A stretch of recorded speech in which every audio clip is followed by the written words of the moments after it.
up, guys? I am on here real quick. On the doggy's whining whenever I come in the back. Like, I want to play.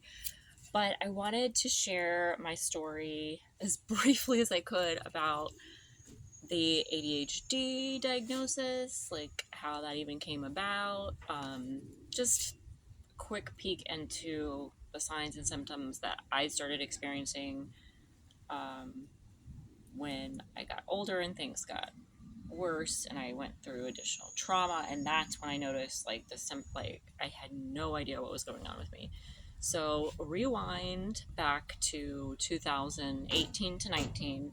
I went through a couple years there, 2016 to 2018, where I was leaving a job, I left my place, I had an income gap, I was kind of like getting down about it, and I moved in with family and was trying to make something work for a little bit until I found the next thing, and it was going to be a couple of years. I've gone through that a few times, which is really frustrating. And then I found out later, jump far ahead, that is a telltale sign that you have ADHD if you're having job gaps or like income gaps. Maybe you're just not finding the right thing, even though you're super smart or super awesome. Like, you could crank out tons of work and it just not be the right job for you. Doesn't mean you're getting like fired from all these jobs, right? Some people experience that, I know, and that is really rough. And then other people, like myself, choose to leave a job before it gets to that point because this is not the right fit for me, or it's too stressful for whatever reason, too toxic of an environment. So I found out later that was like a huge symptom when there's too many job jumps, gaps, and income and jobs, other legal issues. So those are like signs of ADHD in adults. Okay, let's rewind again, as you can tell with just me telling a story. So I went through a couple years there, and then I built myself back up. I started working out. I got really into boxing and MMA class. I mean, I was loving life simply because I was so juiced off my workouts, to be honest. I was looked like I was glowing in my face. I look back at some of the pictures and the videos, and I was just happy with myself. I think I was just loving myself. I felt happy. Um, I couldn't help but entertain people's attention. You know what I mean, like men. And so I just couldn't help it. I was just feeling 30, flirty, and thriving. You remember that movie with Jennifer Garner? 13 going on 30, awesome. If you haven't seen it, it's really cute. So definitely must watch, in my opinion. But I just went through those couple of years, and then it was 2019. Started a new job. It's like some things were changing. I had met somebody new, and they were not the right person for me. It was a very bad abusive relationship in the end. I'll just be straight up and blunt about it. But at the beginning, it was like that attention and that romantic and masculine kind of vibe. Someone just slightly older than me, just that I've been such a sucker for it because there's some kind of attraction like that for me there. Um, and usually people are like, daddy issues when they're like older than you. And I'm like, I've never had daddy issues. What are you talking about? But there's always some kind of connection there. Come to find out. But I digress. So yeah, back in 2019, I met this person. Before you know it, for whatever reason, I just fell for them. I was liking them so much. I wanted things to work out with them so bad because it made me feel good, to be quite honest. And I liked the connection that we had. It felt really special and whatever, right? It was more of that man-woman romantic vibes that I was wanting and looking for at the time. And I felt really motivated to find a new job, to start looking for a place, because I wanted to get out of my family's cocoon of help. And so I'm like, if I'm going to be successful by myself and or with this person, I need to be motivated. And so it really did a lot for my dopamine. I will tell you that. part of my personal story. It motivated me. I found another job. I was able within a couple of months to find a really good deal from a friend of a friend, like to rent out a place for like amazing deal, amazing location. It was just one of those. You had to know somebody. You wouldn't have found it online. And so I was excited. I felt really blessed. And the living situation ended up not being the best either, just like my relationship. But I kept going through it and pushing through it, just like the job. It's all interconnected, right? We're all connected somehow. Everything is. And I've learned more about manifesting, you guys, and my ADHD and this and that, my strengths and weaknesses. And so when I look back at that time, I'm like, no wonder things started to go awry, because I wasn't tapping into my inner power, my inner spirit, my inner ADHD superpowers, if you will. Everything was external, and I was people pleasing still. I was serving others. I was trying my best at my job. I was not getting enough sleep. I was, you know, just burning both ends, right?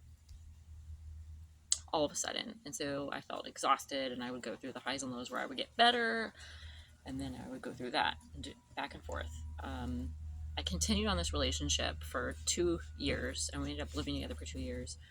But I will say, that's how I found out about my ADHD, because I was on that roller coaster with this person I was in a relationship with. And I was super happy, and it was a really cool time. I found a new apartment, and it was like the nicest, best apartment I ever lived in. Loved the community, the amenities. It was just something you felt good, excited about. It was like my apartment, my name on it again. I was able to find that, and it was 2020, early, it was like February, and I invited him to live with me, thinking that we would be on the same page and we could put his name on it, but that never happened. It was always mine, which is probably good. My name, always mine. Um, and things with him and I would continue to go back and forth every month, where it was that trauma bond, an abuse cycle where you're just like feeling so in love and so into it, and and then treated badly. At first it was just like psychological, emotional, verbal, and then it was excused away by like, oh, I have trauma, or like I assume this, because like assuming the worst of me because I said, I'm like, dude, I'm like the most loving, kind person. And so when people take me wrong, I've always dug in harder to try to understand them, because it's very hard for me to get. I'm like, I'm giving off good vibes, I'm loving, like, and you learn later, like, it is not you, it's all them, and you shouldn't have like given them any of your time, love, and attention. Once they show you who they are at the beginning, you're supposed to believe them, right? We've all hopefully heard that quote. When they show their true colors, you're supposed to believe them the first time. But I say and share all this because it's part of my ADHD story, and maybe I wouldn't have found out otherwise, or maybe it would have taken longer. So I always struggled. I always knew like I felt different my whole life. I was definitely treated different in a lot of different ways. I got through school. I made good grades because I studied really hard in certain subjects, and the other ones that came more easily, I still studied and did my best. I cared about my grades. I tried my best, and I wasn't perfect valedictorian making straight A's, but I definitely was always on the honor roll. And I actually made better grades in college than high school, which is funny, but makes sense when you think about it. Because if you pick your major in college, you should do better because you're choosing what you want to study and do. So, especially the last 2 years of a 4-year degree, like I went from like a 3.5 GPA to a 3.75 in college. So I found that very interesting. I majored in PR and advertising, and yeah, I loved it. I was super into it. I worked my butt off, and yeah, so just sharing some of the signs and symptoms. Usually people have trouble in school when they know it when they're younger. I never had that problem, but I had anxiety every day. Every day I got up and it was like dread, like everything was just so hard. And I didn't realize what an emotional roller coaster I had internally, and like just second guessing, feeling bad about myself, feeling like I wasn't enough. It was just always present. And I just thought, well, this is something that it's my cross to bear, right? It's just something I have to get through and figure out. And then when you find out you have ADHD later in life as an adult, as a woman, it's like, what? It was mind blowing. All those years made sense, where the anxiety, like not feeling good enough, feeling different, being treated differently, I can go down the list. But so back to 2020, my story's all over the place, but that's what you get. I'm taking a break from my medication, so you're getting an unmedicated ADHD person. So back to 2020, and I got this idea from him, the person I was in the relationship with at the time. I keep saying the person, it's a man. I keep saying he. So, but obviously we're not naming names or anything like that. And I remember one day he said something like, you know, you have ADD, right? Or like, you're so ADD, like you're all over the place, or whatever he said. I was trying to do my job, but I didn't really have a good, discipline. And it's because I was giving too much time and attention to him, and I was with him too much, and I didn't maintain my self boundaries and discipline, and I was losing it in him, and then he was calling me ADD and that I had a problem. So I didn't see all that at the time. I just was like in survival mode, because he would get really jealous and really weird if I spent too much time away from him, which is clearly a huge red flag and a sign you're supposed to get away from that person. But I just couldn't help myself. Whatever. That's unhealed toxic crystal. So going through one of those cycles. So once he said that, I was just like, what? Why are you telling me that? Like, no one had ever told me that I could remember. I had never considered that for me. I'd heard about it. We all hear about the stories of like the little boys and they can't stay in their seat and they're so rambunctious. And then like it is mostly men that I knew that had gotten diagnosed with it. And there was only a few that I had known. Sorry guys, the plane sound. I love hearing it, but it might make it hard to hear me. So I need to get back on my mic too, to do some shows and talks with you guys. But it prompted me to look it up online. And I will never forget, at the apartment, usually like I was the one going to bed first, and I remember he was like in the bedroom and I was up like, I'm gonna research some stuff. He fell asleep. I stayed up the whole night because I found it online about ADHD in women and ADD and how this kind of manifests and changes, especially if you go undiagnosed or misdiagnosed, just lost and hidden in plain sight. It's like you have all of these signs and symptoms here your whole life. And I read all about it, and I was relieved, I was sad, I was happy, I was everything all at once. I was crying, I was laughing by myself, reading about this online, just so happy that I finally felt seen and heard by like this article. Not even a person, just an article online. I was so grateful to have found it, and then I became grateful that he even said that. At first I took it as a negative, and then it quickly turned into a positive, and I realized this is exactly what I have. And a lot of people self-diagnose and they get slammed later, like, you shouldn't be doing that, don't look up WebMD. It wasn't WebMD, by the way, that I found this out on, but I can't even remember the websites or the article. I just went through so many down the rabbit hole, couldn't stop reading and clicking through.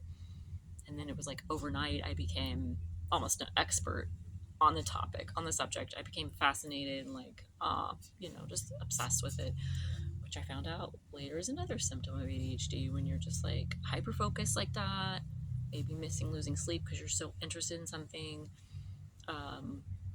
and able to focus like razor sharp and retain that information. And I could read really fast when I'm interested in something. I read like a race car. Like, it's pretty wild. Oh my god, I just realized I need to go back inside for a second. This is another symptom in real time. I'm cooking something on the stove and I came out here. I turned it down a little bit, but I still need to go check on it. I know this video is super long and I wasn't planning on that. So there you go. There's another symptom of ADHD happening in real time. But that's basically what happened. I found out online myself, and then it was like the next day I found in nearby local psychiatrist office, and I'm not going in there anymore because they don't take my insurance coverage, so I'll name who they are in case anybody in Central Florida wants to check them out. They're called Harmony Psychiatric. There's a bunch of different locations, and they were great. It was so easy to go in the office, even during COVID in 2020, especially for the first evaluation. They sit down with you, they took time with me, they asked me the questions and gave me the evaluation and totally agreed with me that I have ADHD and my anxiety stems specifically from it. And they ask you questions like, why are you in here? Like, what got you thinking? So I told them about the article and what my boyfriend at the time had said and different things like that. And they definitely go back to your childhood and ask you questions. And even though I was never taken and diagnosed at the time, I went back and was like, yes, I was definitely picked out by like my parents and the teachers at the time. Like, something's different about Crystal. We're not sure what it is. And that was all that I knew when I was like 5 in kindergarten. Like, something's different, something could be wrong, right? We don't really know what it is. And me growing up knowing that was a story I heard, it's not a super secure feeling. It's like, can't quite put my finger on what it is, but you're different, something's off and wrong, and like, it could be really looked at when you're a child and as an adult too, just bad behavior, like, oh, you need to do something about your behavior, right? It couldn't be something else activating this behavior in you or this reaction. And that's something that is super sensitive with me now, because I go back and I make so many connections and realize why I acted certain ways and I had certain energy and responses, and a lot of it makes sense now. And a lot of people with ADHD, it's connected to trauma. They say it could be genetics, hereditary. There's DNA testing now, of course, you can do that. I don't think insurances really support that most of the time, but you can pay for it, and it's more affordable now than when it was when it first came out, since I've read about that. But I haven't done that because I don't really feel the need to. Like, I know my symptoms and what it is, and I was so grateful to those folks at Harmony for giving me a great diagnosis and being so patient and kind, and I felt like they cared. They were always friendly. I can't say good enough things about them, really taking me through that process. And I changed providers a few times because one of the people left, and then we started doing the teledoc, telemedicine appointments, since it was during COVID, just to keep it on the go. Because at that point, it does become medication management unless you have a specific like counselor, or you're doing psychotherapy through a counselor, or you have a psychiatrist who's doing both. And they were mainly keeping up with me with the management of the medication. And I tried different ones, you guys. I won't go through the ones that I tried, but they were all stimulants, which is the first line of choice with ADHD. And people who can't stand or deal with the stimulants, if it's too much on your nervous system, then they take you to the non-stimulant family. And I think Strattera is like the number one choice over there. But me being a coffee lover and a caffeine addict, like, it was no big deal for me to take a stimulant. And go through different dosages and different ones and trying to find the right one. And sometimes that's a little tricky and a little weird and kind of annoying, because you just discovered you have ADHD and you're all excited, and then you go through that process and it can be a little daunting, and you can start feeling and acting in different ways, and you're like, oh my god, is this the medication? And you're trying to help yourself. But that's why it's really important to give your psychiatrist feedback and then reach out for extra therapy, which I did at the time. I was in my apartment. I remember reaching out for BetterHelp, which is an online therapy service, which they are great. There's different ways you can, different subscriptions. You could do like the higher paid one, the lower paid one.